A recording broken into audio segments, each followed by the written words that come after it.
بەناوی خوای بەخشندەی میهرەبان سڵاوتان لێبێت بەڕێزان لە بەرنامەی ئەمڕۆ بە میوانداری بەڕێز محەممەد حەکیم و تێبێژی کۆمەڵی دادگەری کوردستان باز لە چەند پرسێکی گرنگ تایبەت بە بارودۆخی هەرێمی کوردستان، دۆخی سیاسی، ئابووری و ناڕەزایەتی موچەخۆران هەروە پەیوەندەکانی هەرێم و بەغدا وها دەستێوەردانی وڵاتانی دراوسێش لە هەرێمی کوردستان دەکەین. قسە سەرم پرسانە دەکەین. کاک محەممەد بەخێر سوپاسیان سپاس دەکەین. ئەگەر سەرەتا هەڵسەنگاندنی وەکو کۆمەڵی دادگەری بە شێوەیەکی شتی هەڵسەنگاندتان بۆ دۆخی هەرێمی کوردستان چییە؟ بسم الله الرحمن الرحیم. سپاس بۆ جەنابتان. سپاس دەکەین. پێم وایە دوێنێ ئەنجومەنی باڵای کۆمەڵی دادگەری ڕاوسەرنجی خۆی لەسەر دۆخی هەرێمی کوردستان و موچەخۆران و مامۆستایان خستۆتە ڕوو لە بەیاننامەیەکا و چەند خاڵێکی تێدا بۆ ئاماژەی پێدراوە. بارودۆخی سیاسی و ئابووری و کۆمەڵایەتیش باش نییە کوردستان؟ پێم وایە هەم کەسێکە زانیانێ ئەم کورد خۆی و هەم دەرەوە و هاوسەکان و زلێزەکان کە دۆخی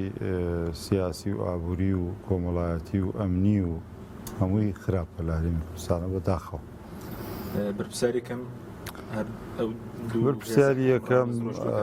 بەرپرسیاری یەکەم دەسەڵاتە حکوومەت و ئەوەی حکمی بەدەستە، ئەوەی کە چەکدار و هێز و پارە و پول و ئەوانە بەرپرسیاری یەکەم. باش سەبارەت بە موچە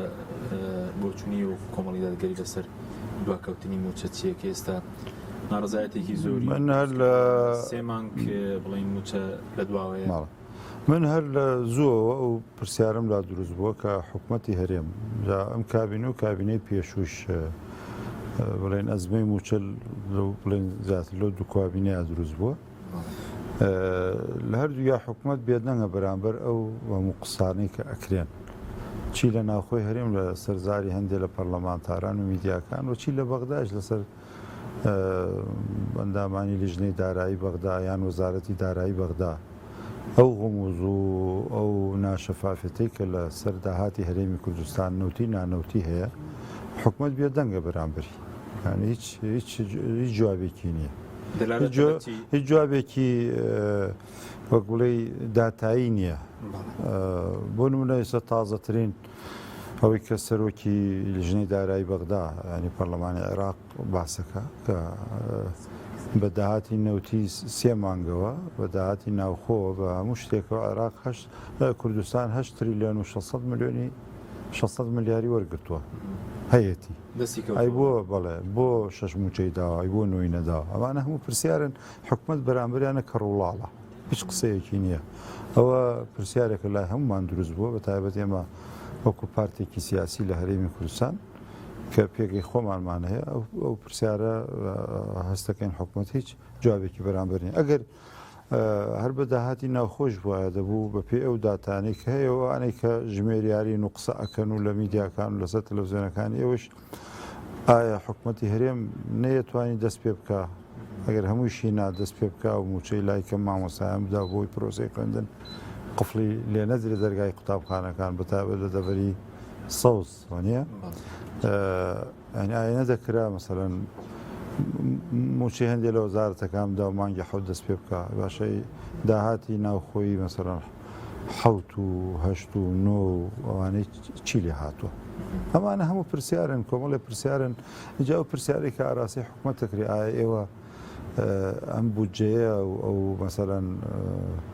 ئەوەی فعلی بڵێن خەرجی فعلی پێڵێن ئەمە بە سەرتانە تێپەڕ بووە چییە ئەمە؟ ئەوان بەداخەوە زۆر جای گوێ لە دەنگە ناڕازیەکان ناگرن، ئەوان هەموو دەنگێکی ناڕازی بە دوژمنی خۆیان ئەزانن، هەموو دەنگێکی ناڕازی بە خاین لە قەڵەمەدەن و لەشکرێکی میدیای سێبەری دەسەڵات هەیە کە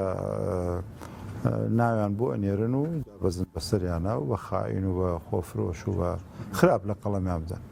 لە کاتێکە ئینسانی ژیر حکوومەتی ژیر دەسەڵاتی ژیر ئەوانن کە گوێ ئەگرن، ئەوانن زۆر جار لە دوژمنەکانیشیان ناحەزەکانیشیان ئیسفادەکەن چی جای لە ڕۆلەی ملەتەکەی خۆیان بە جیاوازی بیر و ڕا جیاوازی ئایدۆلۆژی جیاوازی ئەو ئۆپۆزیسیۆنە ئەو دەسەڵاتە ئەوانە هەبێ. ئەی بۆ ئەم گۆرانیە ئەڵێنەوە کە لە بەغدا دوو فراکسیۆنی معارەزە چوونەتە پێشوازیان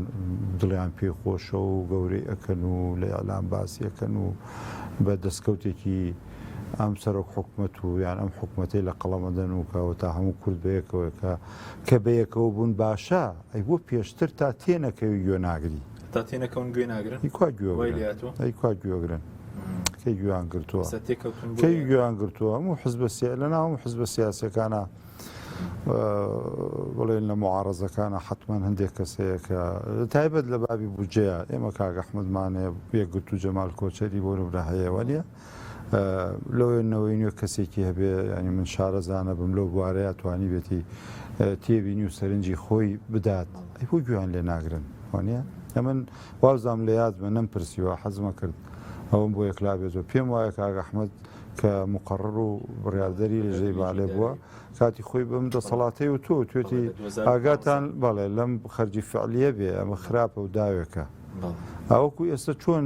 کۆمەڵی دڵسۆز ینی حتا ڕۆشنبیر ئەوانە نامە بۆ سەرۆکایەتی حکومت بۆ حکومت بۆ ڕای گشتی ئەڵێن کە قرسیشێکی لەو گرفتانەیەکی لەو داوانەیە کە بۆ ئەم حکومەتە ینی پارەدان بە قەرز ینی هیچ ڕوون نییە بۆ هاوڵاتی کوردستان هیچ ڕوون نییە ئایم حکومەتە بۆ موچە نادا ئێستا مەسەم لە بیستم ئێستش نەوتاوە چیە نەفتاوە چی ئەفرۆشرێ بە تەنکەر ئەبرێ بەڵێ من دوێنێ شەو ئێمە لە کەلاراتینەوە بە نیوە شەواتینەوە ینی تەنکەری نەوت خەریکە سەر سیارەکەتەکەوێ ینی ماشەڵڵایەتوە چی باشەمانە چین ئەمە بەنزین نین نەوتاون ینی یەت ئەڕوا ئەفرۆشری ئەبرێ بۆ دەرەوە ئەمانە ینی حکوومەتی عێراقیش سەرچاوی خۆی هەیە لەو ڕۆوە ئەمانە هەمووی غوموزێتێکی ئەوە کردووە کە هاوڵاتی کوردی حەقی خۆیەتی لەبەرەوە ڕاهاتووە کە ئەم حکوومەتی ئێمە شەفافێتی نییە و هیچ داتایەکی وازح و سەحیحی نییە وە گەندەڵیەکی بەربڵاو هەیە بۆ دەسەڵات نەیتوانێت تێدا چاکسازی بکە و تێدا بەری پێ بگرێ و ڕوونە طبعاً ئەمە قسەی ئێمەوە ناگەێنێ لە بەغدا شت نییە چونکە هەندێک شتیش لە بەغدا هەیە کە جێی ڕاوەستانە بەڵاوان بۆ خۆیان هەموو شتێکیان کرد بە یاسا باشە ئەی ئێستا چارەسەرەکە چێ بۆ برسی موچە بۆی تێکەڵی مردلانی سیاسی نەکرێ تێکەڵی بڵین کۆمەڵێک چەند نەکرێ وەکو خەرجی فیعلی وەکو ڕێک نەکەوتن لەسەر خەرجی بوارینەوە لەسەر داهاتی ناوخۆ کە تاکو ئێستا ڕێکەوتن حەکیم ئەمان ینی هەموو شت غامزە لە هەرێمە مەسەرەن یاسایەکی چاکسازیان بۆ موچە هێنایە کایەوە بایۆمەتریان هێناوە نیە بەم دوو پرۆسە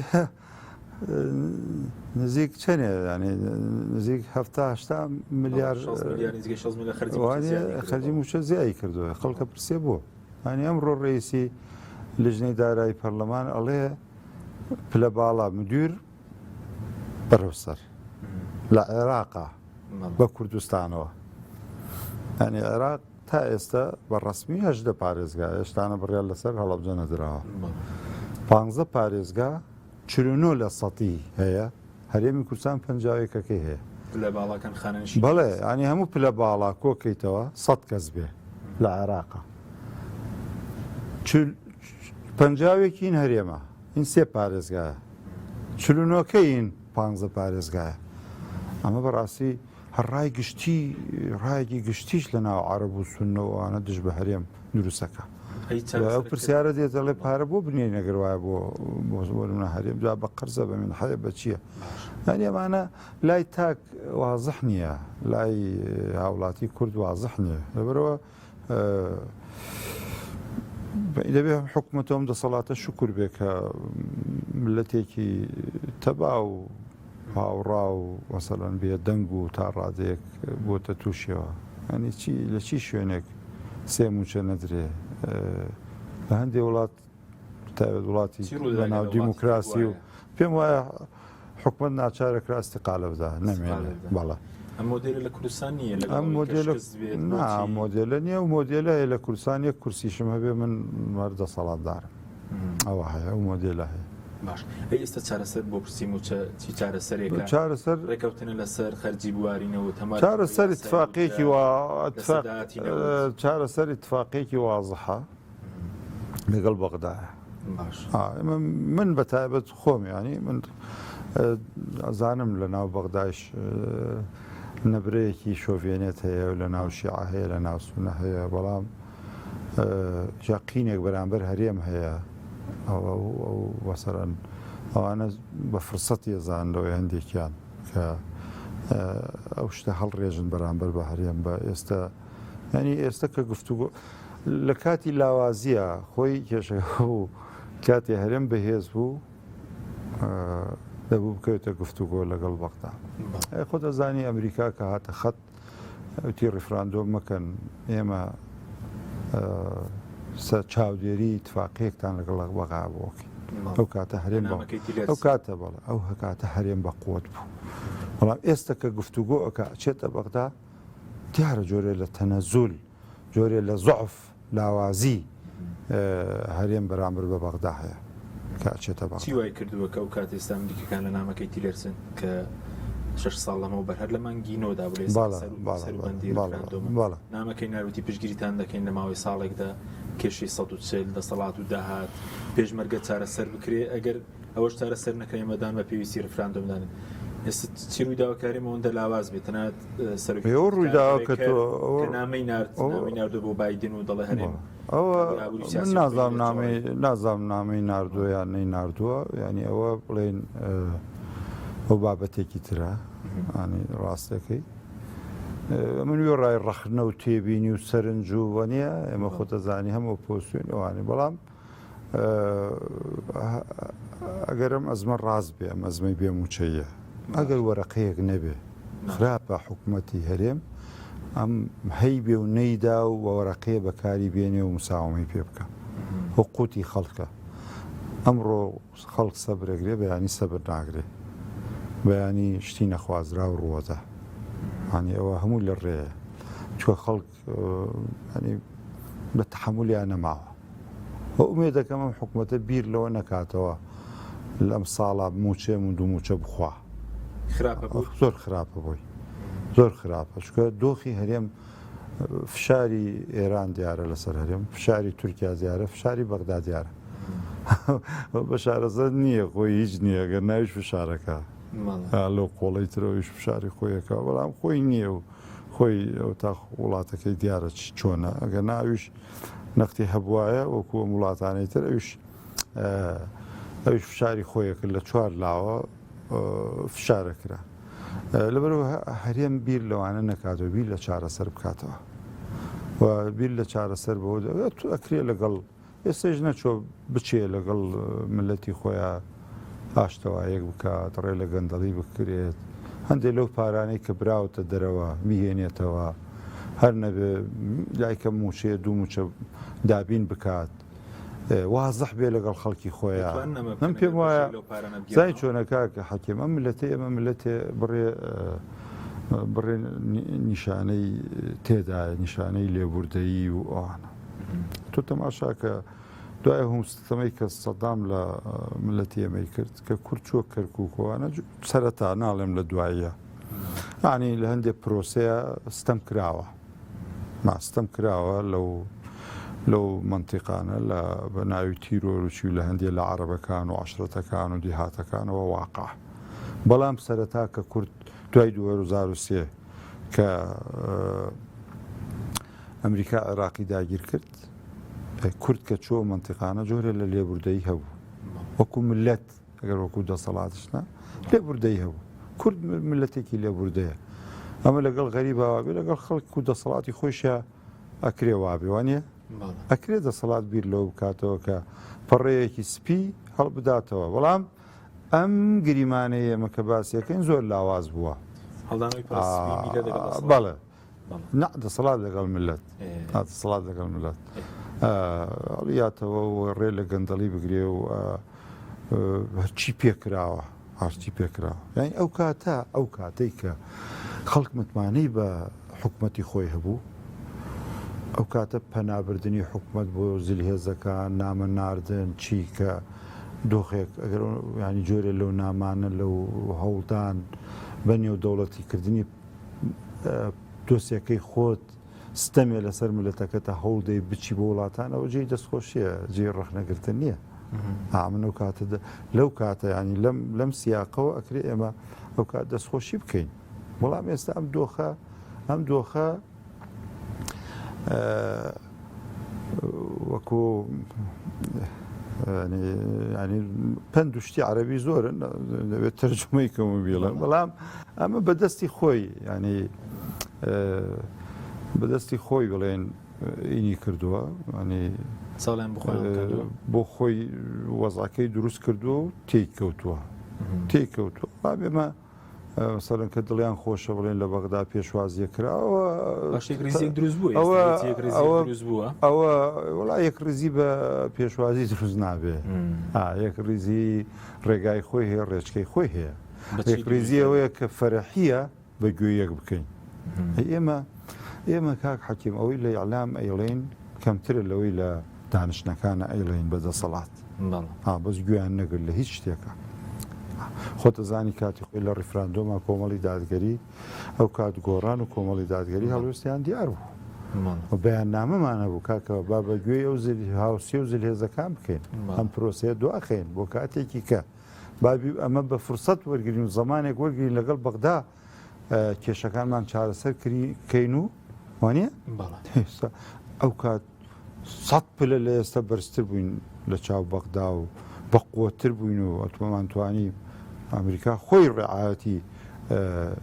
گفتوگۆی کردووە اتفاقێک یەکرد لەگەڵ بەغدا ئەو کاتە بەغداش تازە لە شەڕی داعشوانەین بوو ینی ئەو بەهێزە نەبوو ئێستا بەغدا جۆرە لە بەهێزی هەیە بە جۆرێ لە هێزی هەیە و هەز بە قوتەکە و نزیکە بێتەوە لە 150 ملیار لە بانکی ناوەندی عێراقاوەنی ئەمانە هەمووی هێز بە عێراقا بەخشێ دۆخێکی خراپە ساورە نەکرێت ڕیزەکە دروست بێ لەبەرەوەی دەسەڵاتێکیدا و پێم وانە دەسەڵاتی هەنگاوێکی بۆ یەک ڕێزی ناوە ڕێزی پێشتر دەبێ هەنگاوی بۆ بڵێ بەڵام ئەمە مەسەلەن وەکو بڵێن ئێمە نوێنەری ئێمە کاکسۆران بەشدار بووە و کە بەشدار بوو ئەڵێ بۆ قوتی خەڵکە و بۆ فعلەن ینی بڵێن پرسێکەیەکە لە بەغدا و وەفدێک کە چووە بۆ قوتی خەڵکو بۆ این خەڵکی تۆ لەبەر خەڵک ئەبێ تۆش هەڵوێست ئەگەر لەبەر موچەنە بێ مەدەکەنەوە ئەم پێم وانە نەخێر باش ئەی سەبارەت بە بایکۆت هەندێشت لە بەغاوترێ و هۆڵامان پێنیە ئێستا بەغداوە تا لیژنەی مالێکەی ئەڵێ وەزارەتی دارێڵەیەک داهاتم بۆ نهاتووە هەڵێ نیوەڕوان نییە ناسەعاتیە کە چەنە داهاتی 15 پارێزگا ئەچێتە حسابی بڵێن وەزارەتی دارایی عێراقەوە ئینێرە معلوم نییە بووە ئەمە قسەی ئەوانە زۆرجار نوێنەرەکانی غێری یەکێتی و پارتی هەندێک جار یەکێتەکانیش وەڵامیان نییە وەڵامیان پێ نییە بۆ ئەوەی کە لەوێ ئەوترێ هەندێشت کە وەزیری دارایی عێراق ئەیڵێ یان لیژنەی دارایی ئەیڵێ یان چاودێری عێراق ئەیڵێ ئەمانە نوێنەری حزبەکانی تر وەڵامیان پێ نییە بۆ وابڕیار بوو خۆڕوبەڕووبوون وەزیری دارایی هەرێم و عێراقیش بکرێت لە لیژنەی دارایی دواخراوە وابڕیار بوو شتێکی ئاواش بکرێت بەڵێ ئێوە چاکەگەر بکرێت چاکە لەوێ سەیرە وەزیرەکانی هەرێم بۆ پەرلەمانی کوردستان ناچوونی سە بۆ بەغدا بچن بۆیش نەڕۆیشتون زارێ بۆ ئێوە بچن باشە باش ئەی بۆ چوونیەوە سەرە و بایکۆت و ناڕەزایەتی کەیە بایکۆت مافێ ناڕەزایەتی بایکۆت مافێکی ڕەوای خەڵکە و مافێکە و حەقێکی خۆیانە و خۆیان ئازادنەوەی پێشگیریان دەکەن وەکو خۆتان وەکو کۆمەڵی دادگەری فەرمانبەرەکە کۆمەڵیش بێ مەڕێ لێ ناگرم بایکۆت بکە مافێکی خۆیەتی معاشی نادرێتێ مامۆستایە کە پارەی نییە پەنزیم بکاتەوە ساڵەکەی بچی بچێ بۆ داوە لەوەرەوە مافێکی خۆیەتی باش ئەی سەبارەت بە جاگە فێ فشارانەش نەبن لەوەی حکومە دەربی لەو نەکاتەوە موچەکدا کاریگەری هەیە و بایکۆت و ناڕەزایەتیش کاریگەری هەیە چۆن ئەگە سەرتا سەری بووە کاریگەری زیاتریش دەبوو وڵای ترمەگەرەوە حکوومەتی مەریخ بێ حکوومەتی و خەڵکە نەبێ ئەگەر حکوومەتی و خەڵکە بێ خۆی بە باوکی و خەڵکە ڕۆڵەی خەڵکە دو هەم ناکاوە نیە پرۆسی خوێندن لە سیانزەی مانگۆی ئەڵان نەکراوە ئەمڕۆ چەندی مانگە باشە خۆ ئەکە تایەکی دەین نەکرێ ینی بەس لەم سنوورە دەستی پێ نەکراوە لە سنوورەکانی تر دەستی پێکراوە لە بەڵێ زانە بریش باسم کەوتم خۆی ئەوش کێشەیە کە دای من بایکۆت و ناڕەزاوی نەم سنوورە بەسەرەن زیاتر ئەگرێتەوە ینی حەق و مامۆستایانێکیتی مامۆستان یەک مووقفیان بووە کەڵوەستیان بووە باشە بەس ئەو ڕۆشتن کە بۆ بەغدا بە قرس پارەکان پێداون ئەوان داوای 800 ملیاریان کردبوو بۆ 6 مانگ عێراق 600 ملیاریدا پێداون و بۆ 3 مانگیش هیچ دەستکەوتێک دەبینن لەو ڕۆژ پارە بە قەرز یاخود دەستکەوتەکەەوە بوو کە کێشەی حکومت دەستکەوتە بی بە دەستکەوتی زانێ بەیاننامەی ینی پێزانی دەربڕی خۆت نایبینی دەستکەوت ئەمنەوەندەی ینی گوێم لە خەڵکێک کردووە کە شارەزان لەم بابەتی قەرزوانە پێیان وایە قەرز قومبەلەیەکە و لە کاتێک ئەوشە تەقێتەوە بە هەر کاتێک کە حکومەتێک کەوتوتە ژێرباری قەرز دوای دائین ئەوەی قەرزەکەی داوە مەرجی خۆی بەسەرا سەپاندوە باشە باشەم قەرزەیش قەرز سوادەی ئەوێوانە بە سەرۆکی بانکەکان بێوان بە حکوومەتی عێراقی دەدەن بەرە سەدا چواری سووی دەچێتە سەر بەس بۆ هەرێمە سەرکەوتن نەکراوە بە سەدا باشە ئەمە چییە ئەگەر قەرزە دەبێت دیار بێ سووەکەی چەندەوە نیە بەڵێ بەڵێ کێیدا کێ ئەیداتەم پارەیە ئەمانە هەمووی غاموزە احتیمالە مەسەلە نەمجارێک ئەمریکاوانە تەدەخولیان کردبێ ئێران بە شێوێ تەدەخولی کردبێ کە حکوومەتی عێراق من حەیە بدا من حەیەک بدا بەس لەبەر فشاری عەرەبی شیعە و سونە ناوی قەرزی لێناوە دوور نییە دوور نییە کە قەرز نەبێ مەسەرەن من حەیە بێ یان سولفە بێ دوای لە 24 دیسان في كل الأحوال ئێستا دەبێت خەڵکی کوردستان بپرسێ سێ موچەم لە خەتەرە لەوی حوتە لە 23 نەفەوتێ لە 24 فەوتێ حکوومەتی هەرێم چی ئەکا ئەوە گرنگە ڕاست بەس دەبێت چی بکرێ بۆی لە دەمی و حوتە بێتە دەرەوە وەڵای داهاترەوە دەبێت خەڵک مافی خۆیەتی خۆپیشاندانەکە کۆیزی سیاسیژی ئێوە ئەرکتان چیە ئۆپۆزیسیۆن وەکو لایەنێکی ئۆپۆزیسیۆن خەڵک لایەنانەی ئۆپۆزیسیۆن و ئۆپۆزیسیۆنی پەرلەمانین ئەمان پەرلەمانیشان بەداخستنداوە هەوان ئێستا زۆر مرتاحن هەر نەبێت 15 دەمیان لێ داخراوە کە هەبوون لای کەم 15 کەسێک هەبوون لە پەرلەمانی کوردستانە ناڕازی بوون و قسە بکەنەوە وانە ئێستا ئەوانەوە لانی پێ وایە دوو شەشێکە بۆ هەن دەرچۆ پەرلەمان نییە بە ئازادی ئەوە ئەکەن و دەبێت خەڵک مەجای گەندەڵی خەڵک بڵێت طبعاً گەرچی پەرلەمان نەیتوانیوەانی زۆر ڕێ لە گەندەڵی شت بگرێت ئەوە حەقیقەتە وێرای ئەو چەند ساڵی ناڕازی هەر پرۆسەی گەندەڵی لە هەرێمە بەرقەرارە تا عێراق بۆ وازحی ئەڵێ 2023 باشە حسابی کوردستان 8 تریلیۆن و 600 ملیارە هاتووە لە 6 مانگەدا ئیتر هاتووە بە نەوتەکەەوە کە سێمان فرۆشتوتە بە داهاتی خۆتەوە بەوەش کە ئێمە پێمان داوی بنکی تیبعی و حکومت وانەدایانە حکومەتی عێراق و بنکی تیبعات ئەڵێ ئەمە بەشی نۆ موچەتەکە بۆ نەدا قزەکە ئاوە بۆی عێراق ئەڵێ 9 پێی وای ئەڵێ بۆ نەداوە لەو پارەیە ئەمە پرسیارێکە کێ جواب بێداتەوە باشە بەس وەکوڕێ کارکە لە پەرلەمانیش بڵین پەرلەمانی کوردستان نەماوێ وەکو هێزێکی ئۆپۆزیسیۆن وەکو لایەن ئۆپۆزیسیۆنەکە ناتوانێت فشارێک دروست بکرێ ینی شتێک بکرێت ئەم پێم وایە هەر ئەو سێ لایەنەی کە ئۆپۆزیسیۆن بوون باشە ڕزانی پێم وایە مواقفیان دیارە لە ڕێی ئەعلامیانەوە لە ڕێی قسەیانەوە لە ڕێی لێدوانی سەرۆکەکانیانەوە ینی مەسەلەن لێدوانی مامۆستا عەلی باپیرە مامۆستا سەلاحەدینە کاک شاسوارە ئەنی لێدوان و هەڵوێست و مواقف دیارە ئاوە خۆت زانی مەسەلەن لەوەی پرۆسەیە کە بوو بێ پێشتر خۆپیشاندان معنی هەر سێلایەنەکە ئێستا لە خۆپیشاندان و ئەنجامی خۆپیشاندان و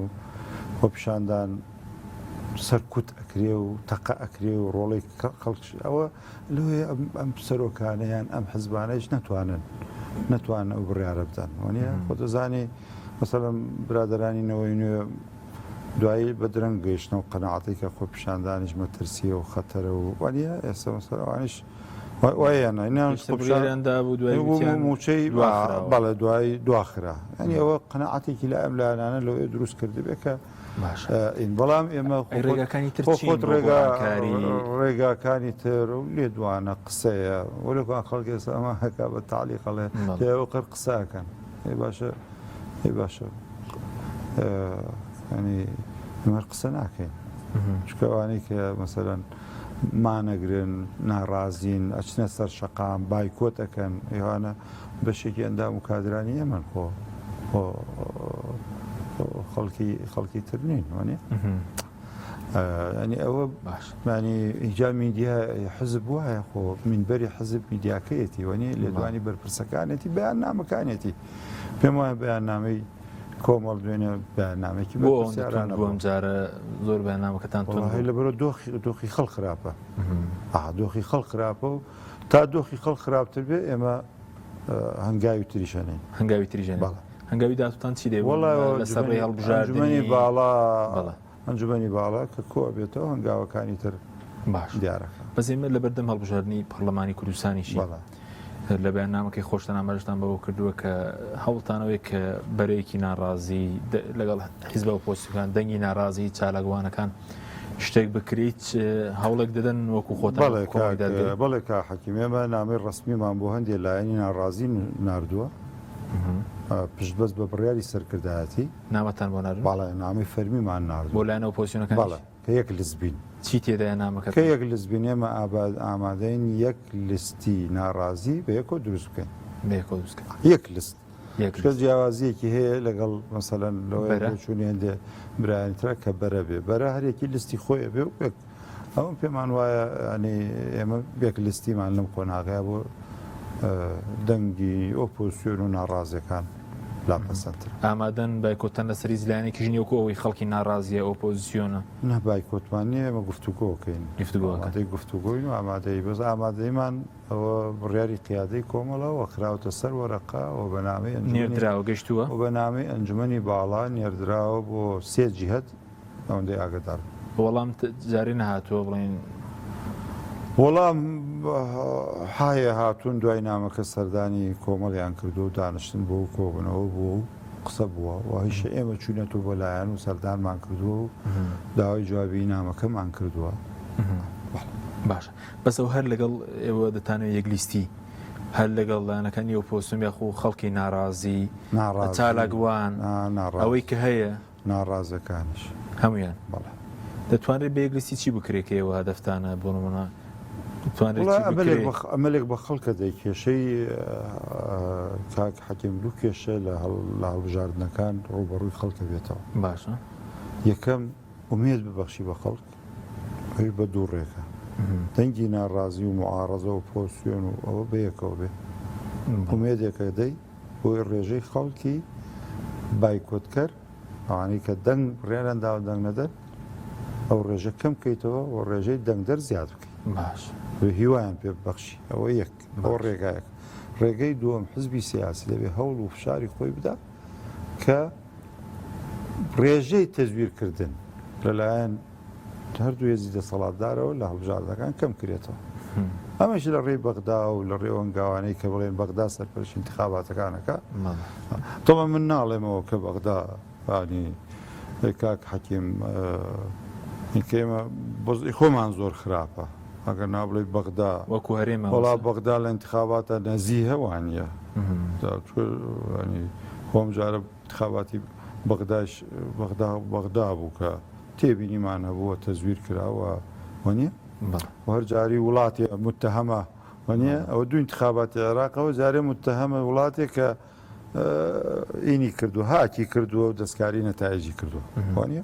ئەخیر جار ئیمارات بوو باش ئەمە لەو ڕۆ تێبینێکی تر لە بەغدا بەڕاستی هەم پێم وایە نوێنەرانی کورد هەندێک قەزیەوانیش بژوڵێن لە بەغدا وەکو کاکە ئەمن مەسەرەن بڵێ پرسێکی کۆنا بەس ئەبێ ئەمە چەند یعنی یەک نەفەر لە عێراقا پەرلەمانتارێک بووە پێشتر بازام خولی پێشوو بووە 98 میلیاری بۆ بڕاردراوە چونکە باوکی ئەدام کراوە 98 میلیارد دیناری عێراقی بۆ بڕاردراوە 92 میلیارد 92 میلیارد باشە داوای 180 میلیاری کردووە 92 میلیاریان بۆ بڕاردراوە 54 میلیاری وەرگرتووە باوکی ئەدام کراوە دوایش وەزارەتی دارایی زەمەنی کازمیت تاعنی لە بڕیارەکە داوە و چۆتە دیعای عام و دیعای عامی جوڵاندووە ئەوژە زانای چی بە داوای ئەوەی کەوا بە تەزویر باوکی کردو بە ئەعدام چکە باوکی لەسەر دۆسی سیاسی ئیدامی نەکردووە سەدام قزەیەکی جینایی قەتلی هەسەر بۆ کوشتێتی سەدام ئیدامی کردووە یعنی چی لەوێ کەسێ باوکی ئەی ئەم هەموو کورد ئیدام کرا ئەمە پرسیارێکە دەبێ هەوڵی بۆ بکرێ کاکین ئەم هەرێمەیەمە بۆتە ینی ئەم وەزعدارایی و هەرەوە نییە موچە نادرێت کۆمەڵی ئەمتیازات لە بەغدا هەیە لی مەحرومی یعنی تۆ ئەزانی ڕەفەح جەماعەتی ڕەفەح کەوانی لە ڕاپەڕینی شیعەکانی جنوبە سەدام جنوبی کردوەوە چۆن ئێمە ڕامان کرد بۆ ئێران ڕایان کرد بۆ سعودێ باسەکرێت 4,000 کەس بوون ئێستا 30,000 کەس مەعاش وەرەگرێت مانگانە 40 میلیارد دینار ئەدرێتە جەماعەتی ڕەفەح 40 میلیارد هەی ئەم عەرەبانە ئەم لیژنەی دارایی ئەمانە بۆ ناجوڵێنێ بەس یاسایان دەرکردووە یعنی یاسایان پێ دەرکردووە بە یاسایان دەنێ غەیری ئیمتیازاتی تر یعنی ئەوە نییە بڵێن عایلەیە ڕاتوێ وەرگێت ئەڵێ عایلەیەک 10 نەفەر لەوێ بووبێ هەر 10 نەفەریان مەعاش وەرەگرێت ئەی ئەمفالی ئێمە کیمیابارانی ئێمە ئەمانە بەڕاستی جێی پرسیارن کە کوردەکانی خۆمان بیکە ئاسایە باو دۆسێ بژوڵێنین فشار بکەین ئەی یاری کەسوکاری ئەمفال ماسوێکی بەس لەبەرەوەی هەرێم توێتی بمەرێ و بەشی خۆم و هەموو تر حەق و مافی و خەڵکە فەوتاوە کاکە ئەی باشە ئەوانەی کە زەرمەندی دەستی سەدام بوون مثلەن غەیری ڕوح بە پارە خانووی ڕووخاوە بەڵێ نە سەدام هەر لە کوردستانە کۆی کوردستان ژێرانکۆکانەوە چەند شوێنی وێران کرد چەند ماڵی پێشمەرگەی ڕووخاندووەوە نییە ئەمانە تەعویزیان لەکوێیە هەمووی کەوتۆتە ئەو بجۆ لە بەغاوەریان گرتووە کەمێکیان داوەتە موچۆ باقیەکەیشان حەپەلوش کردووە باش بەس با پرسیارێک تر لەسەر پەرلەمانی کوردستانی هەڵبژارنەکە ئەگەر یەکلیسی دروست بێ خەڵک زۆر بەشداری بکە چاوەڕێی گۆڕانکاری دەکرێت بە خۆشتان ئێستا وەکو ئەگەر یەکلیسە دەکرێت بەدیلە بۆ پارتی ویکێتی کاک ینی ئەوەی کە بڵێن جاری پێشوو ڕێژەی چەند بەشدار بوو لە هەڵبژاردن بەڵێ لە 1935 لە دوای هەڵبژاردنی پەرلەمانی عێراق لە کوردستانە سەرنجی کوردستان 160ەکەی بۆ بەشدار نەبووە ناڕازیەوە نیە تۆ گەرە و دوو ئەمەلت بۆ پەیدا کردو ئەو 160 ئەو 60 بەشدار بێ گۆڕانکاری نابێ ئەو لستە حتمما لیستی ناڕازی لە کوردستانە بێتە لیستی یەکەم بەدیلیش دەبێ بەڵێ بەدی لەبێ بۆ حکوومەت بەڵێ حەقی یاسایی خۆیەتی وکە حکوومەت تشکیل بکە ئەمما بۆ حکوم لێمە پرسی خۆتە زانی ینی حکوم جیایە لە حکوومەت باش ئەمنەوە زۆرجار لە بەرنامەکانەوە تومەوە شتێکی واقعیش باشە حکوومەت زایدەن پارەی زایدەن چەک ئەبێتە حکمیش باش بەس خۆتە زانی ئەم برادرانە ئایا بەیانی هێزی یەکەم و دووەم نەمان ئەو شتانە تەسلیمەکەن ئەگەر فشارێکی جددی هەبێ ئەو پرسیارەکە بەڵام هەر تۆ کە حکوومەت هێزی یەکەم بوویت و ینی بەپێ عرفی دیموکراسی و عرفی نێو دەوڵەتی و هەموو شتێک کە دەبێت حکوومەت تشکیلکەیوانە حتمما حکوومەتێک ئەگەر ئەو خەڵکەش ڕاست بێ وانە چکە ملەتەش کۆمەڵێت خەڵک و دەنگی ناڕازیشی تاقی کردەوە ئەوانش کە پێگەن دوایی لە بیرانە چێ بۆچی چۆن بۆیە بەس ئێوە خۆتان تاقی کراونەتەوە چکە هێزی ترێ دەڵێ بەس ئێمە تاقی نەکراونێتەوە ئێوە تاقی کراونەتەوە سەرکەوتووە ئێمە تاقیکردنەوە حەکیم ئێمە جارە دوو جار لە حکوومەتا کە بەشدار بووین شتێکی لاوەکی وەزیری وەزارەتی ژینگە چییە ینی لە وانە یان مەسەن لە وانە بەڵامی تر با خەڵک خۆی شایەتی بداوانەی کە ڕێیان کەوتوتەوە وەزارەتانەی ئێمە ئەو لایە وەزیرانەی ئێمە خۆیان وازاوە باسانەی زۆر کراوە کە خەڵک شایەتی داوە لەو ڕۆ بۆ وەزیرەکانی کۆمەڵ وە فراکسیۆنەکانی کۆمەڵیش هەر لە 2005ەوە باش هەر لە 2005ەوە لە حکومەتا بووین لە معارەزە بووین هەڵوێستی فراکسیۆنەکانی ئێمە دیار بووە دژایەتی گەندەڵی داکۆکی لە شەفافێت بە پاراستنی مافی خەڵک کارمان لەسەرەوە کرد لە پەلەوە شکاری پەروەردەی خێرخوازێک هەر بەردەوامە دیارە کۆمەڵ خزمەتێکی زۆرەکە بە دەستگا خێرخوازەکانی دەستگا پەروەردەیەکانی دەستگا تەندروستیەکانی ئەوە پێم وایە باسەکەمان باسیەوە نیە گەر ناویشە توانین تەفاسیلێکی بینە کە کۆمەڵ خزمەتێکی زۆری کردووە باش پرسیارێکتر لەسەر ئەو دەستێوەردانی وڵاتانی دراوسێ هەڕەشە ئێران هەبوو بە وێزەکانی ڕۆژهەڵات ئەو تورکیا هەیە بردومانی ناوسەجێ ئازەکان درۆنی تورکی چی بکرێ بۆی هەرێمی کوردستان ئەو مەترسیان لەسەر کەم بکرێتەوە دەبێ هەرێمدارە موچە بدا و بتوانێت ئەو ئاشتەوایی باسمان کرد توانێ بەرقەراری کاو ئامان بێ کوشۆنایان کرێت قۆناغێ بۆ ئێمە معارەزە بووین دەسەڵات یەک بووە نیە ئێستا دەسەڵات معارەزە یەکن وانە ئێستا معارەزەی یەکێتی لێرە پارتیە معارەزەی پارتی لە یەکێتیە و دیارە بەس ئێوەش لەناو خۆدا ئێوش نەبوونە معارەزە یەکترەوە کە ئۆپۆزیسیۆن هەندێک جار ئێمە لەم قۆناغەیە ئەکرێ بڵێن هەندێک بەڵێ هەندێک جار ینی معارەزەی یەک بووین ڕاستە بەزیستە باشترە ئەمە جۆرە لەوەی لە تەفاهم هەبێ جۆرە لەوە من ئومێد دەکەم ینی ئومێد دەکەم کە لایەنەکانی ئۆپۆزیسیۆن دەنگە ناڕازیەکان ینی لەم قۆناغەیە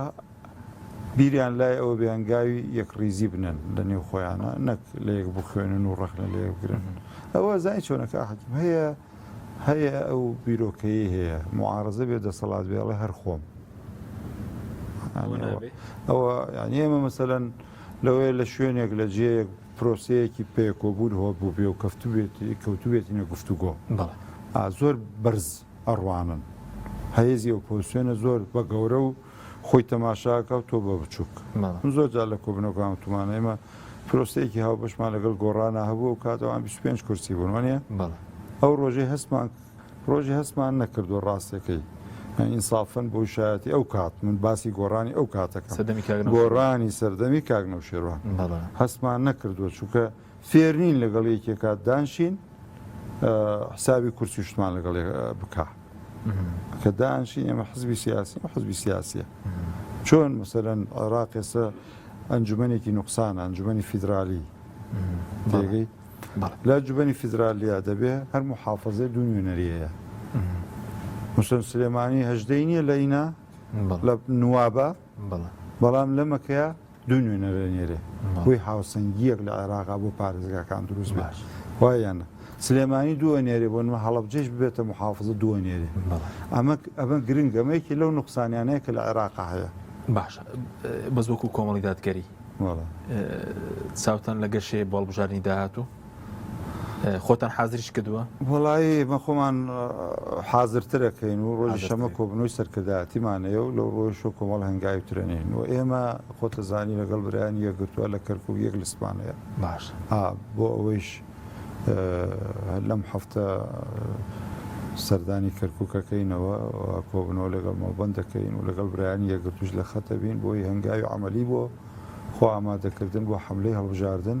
بۆ هەڵبژاردنەکانی هەژدەی دوانزە کە لە ئەنجومەنی پارێزگاکانی عێراق بە تایبەت کەرکووک بۆ ئێمە کە بەشدارین لەگەڵ برایانی یەکگرتوو بێکەوە بەڵێ سوپاس دەکەین سوپاس بۆ تەبێژی کۆمەڵی دادگەری سوپاس بۆی بینێرانی بەڕێز سوپاس بۆ هاوکارانمان خواتان لەگەڵ